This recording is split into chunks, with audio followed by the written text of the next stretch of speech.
Welcome to the Grange Podcast. This is your go-to destination for everything football, Europe, Africa, and beyond. We get to have all these conversations here on the Grange Podcast. You could call me Richie. Good to have you back here with me on this show. We'll get to look at the just concluded transfer window, the short transfer window. Who lost, who won with the transfers, and we'll also look at the Champions League. We've got a new season right upon us. And of course, football qualifiers here in Africa, particularly for Nigeria, looking at World Cup qualifiers, that really difficult rope for Nigeria to get to pull through and maybe make it to the World Cup next year, 2026. Welcome again to the Grange Podcast. A big shout out to Shade Social for all their support here on this show. Let's get straight to the talking points from the transfers this window. We've got the Premier League boasting the most expensive of transfers this transfer window. They shattered the records when you look at the money that different sides spent. You look at Liverpool, they brought in big players for this transfer window. The likes of Hugo Ekitike, the likes of Alexander Isak, which is a British record transfer. You've got Florian Wirtz, Milos Kekes, Jeremy Frimpong, Giovanni Leone. These were big players that were brought into Liverpool. Can Anna Schlott make great use of them? We've seen is one of their big foes and rivals in the league, Arsenal. They defeated them just recently before the international window got open. But for the rest of the season, how will they manage with all these players? Recently, they just brought in Alexander Isak, and that was a huge acquisition for them in the league. And there are questions about how they would cope. Arsenal also spent big in this transfer window. At least 8 players were brought into the side. You've got the likes of Gyökeres, Victor Gyökeres, Ebere Chieze, Noni Madueke came through with the signings there. Zubi Mendy joined the side. You also have their recent acquisition in Piero Hincapié, the Ecuadorian who's just joined the Arsenal squad. It's been fantastic signings for Arsenal.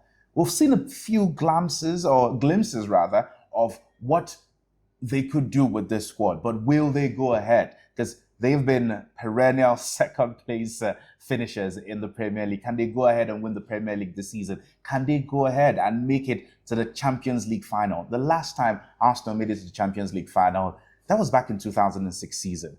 Some people watching right now might not have remembered that. Some people probably don't know they played a Champions League final. That was when they took on Barcelona. Unfortunately, they did not win. It was Barcelona winning on that night. On that night, Jens Lehmann was sent off, and that was a capitalist. That was the end of Arsenal playing in that tournament and not winning the Champions League. They thought they had everything together. Unfortunately, that didn't happen for them. Another winner in this transfer window will be Real Madrid. They've brought in fantastic players. And for Xabi Alonso, his new era has started with some big players he's been able to bring in. You've got the likes of Trent Alexander-Arnold, huge player by all standards. Dean Huijsen, who moved from Bournemouth, huge player too. You've got Alvaro Carreras and also Franco Mastantuono. These are big players that have joined Real Madrid. With the Galactico of players they do have, how do these players merge and do something different for Xabi Alonso? We saw how big he was in Germany, winning unbeaten the league in Germany with Bayer Leverkusen. But since he left, a lot of things have happened to that side. We'll get to talk about much later. But he's got a huge project. The likes of Kylian Mbappe, Vinicius Jr., Rodrigo still in that club. He's added Trent Alexander-Arnold. He's added some beautiful players who can deliver for the club. But he's had a few exits in the club.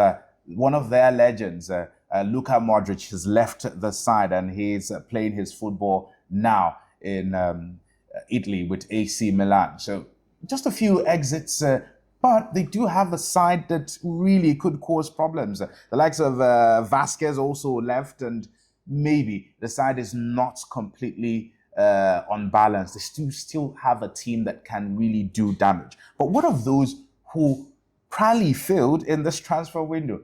I hate to call Manchester United at the moment, but it does look like their transfer window might have pleased some quarter of their fans. But you look at what they spent on Mbeumo, you look at what they spent on Matheus Cunha, really does not look like they spent appropriately. It does look like they overspent. Šeško is a fantastic signing for Manchester United. He could come good. He's razor sharp. He could come good for Manchester United. And then you also got Lamens, a goalkeeper who's just joined. So we might be seeing less of Onana playing for Manchester United because we know how calamitous it has been for him in between the sticks. By India could play more than the new man who's just brought Lamens, but it's left to be seen when the season starts again after this international break. So for Manchester United, it doesn't look like they made some of the best decisions with their transfers, especially in terms of money, not in terms of quality of players, in terms of what they spent to get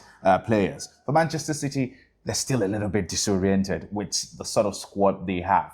Don't know if it's diminishing returns, but look at their performance in the past few weeks. It's really not said a lot about the big players they've brought in. They've brought in Tijani Renders. They've also brought in Ryan Cherki. Not the type of player that Pep Guardiola usually likes in terms of Cherki and Donnarumma. Donnarumma, really not the type of goalkeeper that we saw in Ederson, but he needs great coverage. He needs someone who has got experience, and Donnarumma has got all of that. Winning the Champions League with PSG, winning the league at different times with PSG. He's got that wealth of experience. He's an Italian goalkeeper, so there's a lot going for him. His pedigree in football is something rich and is something that Manchester City can get to benefit from. Now, you've got the losers in this transfer window. Newcastle United lost their mercurial forward.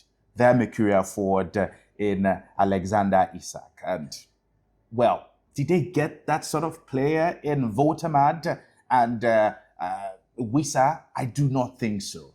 Because Isak really epitomized a lot about their success last season. And for Eddie Howe, he must have felt a bit bad. He must have known that this was going to happen, but maybe not at this time would he have expected that to happen. It was a protracted transfer period for Isak, getting to walk away from the team. There were even rumors that there was a restraining order that he set up so Eddie Howe wouldn't come any close to him. They were just different stories, but he went on strike, eventually pulled off that move. 125 million pounds. That's what was spent to sign the man, Alexander Isak. I do not think Newcastle got like-for-like replacement for them, but we'll wait. Season could tell. Votamad could be the man who would deliver for the side.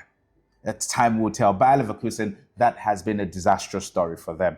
In Germany, they were unbeatable. They got to the Europa League finals where we saw Ademola Lookman's performance with Atalanta demolish them at the finals. But for Bayer Leverkusen, they had a very formidable squad.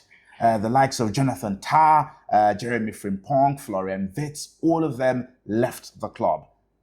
Their manager, Xabi Alonso, left. In fact, the new manager who was signed on Ten Hag has also been fired. So you see the conundrum there at Bayer Leverkusen. They look like a team that this transfer window did not favor in any way. We also look at Bayern Munich. They wanted some big players. They wanted Florian Wirtz. Florian Wirtz said he wasn't going there. They wanted some other players, but those players did not want to go. I think that at the time they wanted Jeremy Frimpong, but he said he wasn't going to go there. But look at their signings. Look at Luis Diaz. Liverpool had seen what they had planned to sign Florian Wirtz for, and they said, we're not going to let go of Luis Diaz for anything less than what we believe he should leave for. And they had to pay that big money, maybe out of some level of panic. They paid that big money for Luis Diaz. They also went for a man that Arsenal fans said, God forbid, they do not want Nicolas Jackson at Arsenal. They wanted their big players in Gyökeres and some others who had come to the club. Arsenal had already picked up one of the players who wasn't at his best at Chelsea, Noni Madueke, and they felt, oh, Nicolas Jackson should not even be mentioned at all. But guess the side that picked him up on loan, it's Bayern Munich, and it gives you worry about Vincent Kompany. Is he really sure that this sort of experiment will work? He already has brilliant players, but why Nicolas Jackson? Why Luis Diaz? Luis Diaz has scored goals since he's been signed. So we'll wait to see if Nicholas Jackson will fit into this Bayern Munich squad. For Aston Villa too, they had financial UEFA restrictions.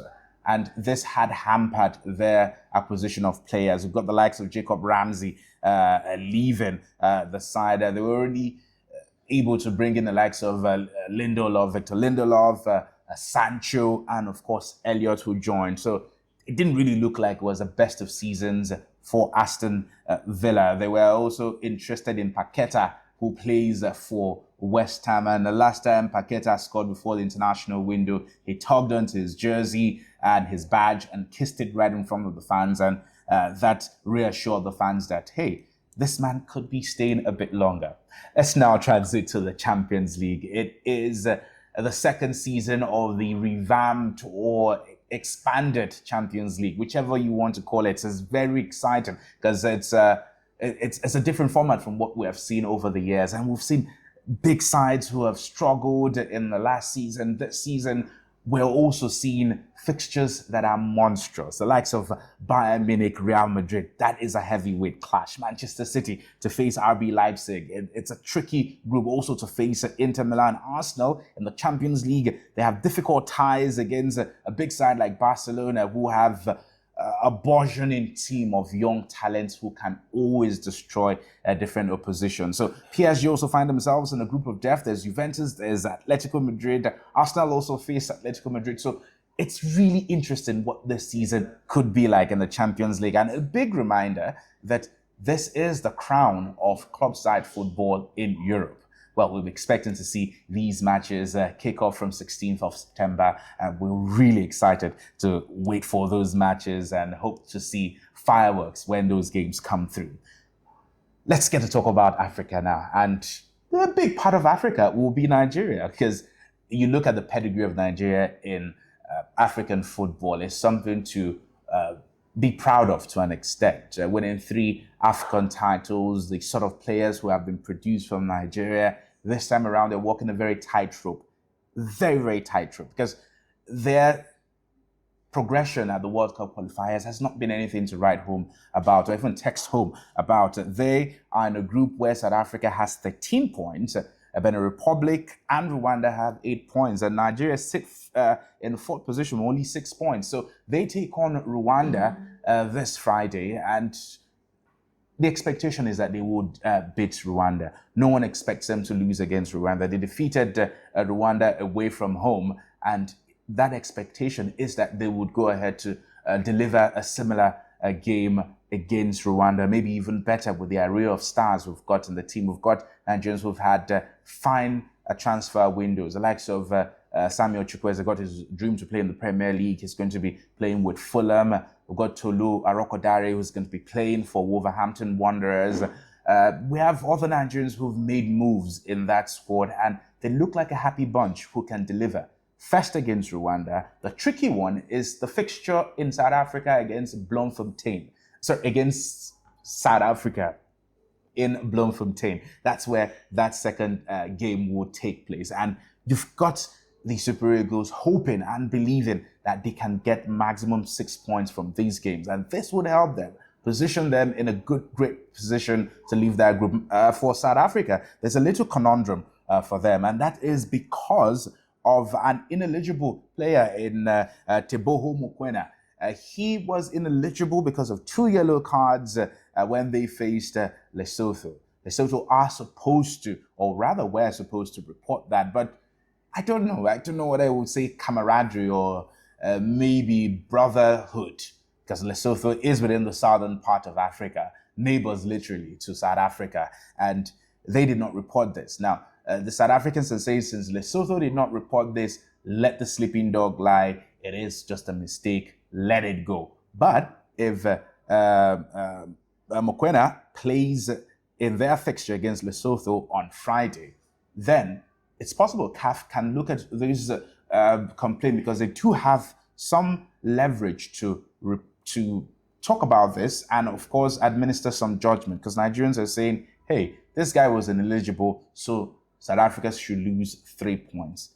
These are some markings on the line that could help Nigeria qualify for the World Cup. But they first of all need to take care of their business, and that is defeating Rwanda, going to South Africa to defeat them too. So there's a lot going on for the Super Eagles in this game. FIFA might have to step in to help Nigeria navigate this very daunting task. So yes, fingers crossed. I don't know what you expect. Who would you expect to start the line for Nigeria? Will you be expecting Cyril Dessers? He's never really done a lot for Nigeria in a competitive game, and that is because he's not been called up for competitive games. He's been called up for friendlies. He's been called up for some other games, but he's really not been able to compete properly for Nigeria. And he's in fine form, I believe.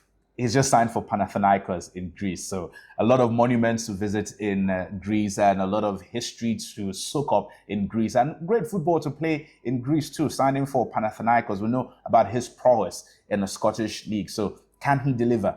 We've got Moses Simon too, who has delivered for the country and also for his club side. He used to play for Nantes. Now he's playing for PSG neighbors, Paris FC, literally neighbors, because you look at the PSG stadium and look at Paris FC stadium just a few meters apart. So he has been able to score a few goals this season. Has helped his side.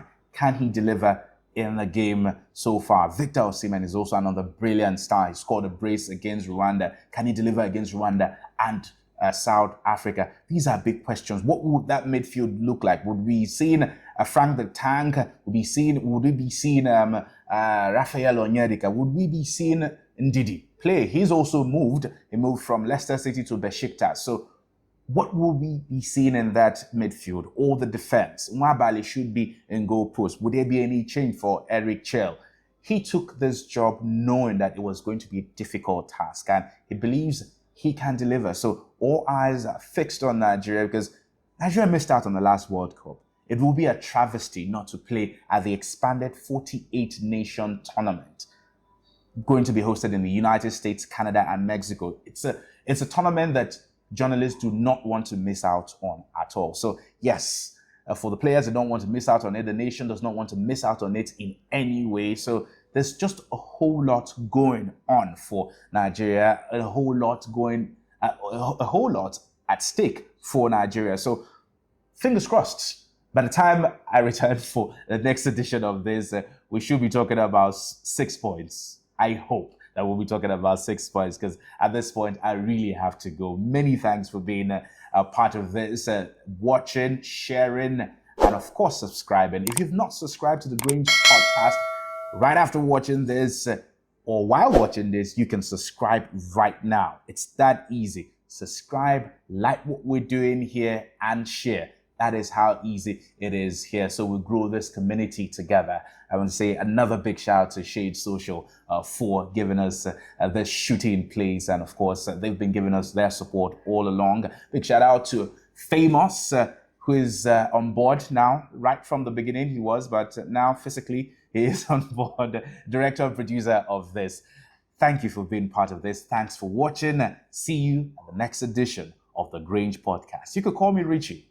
See you next time.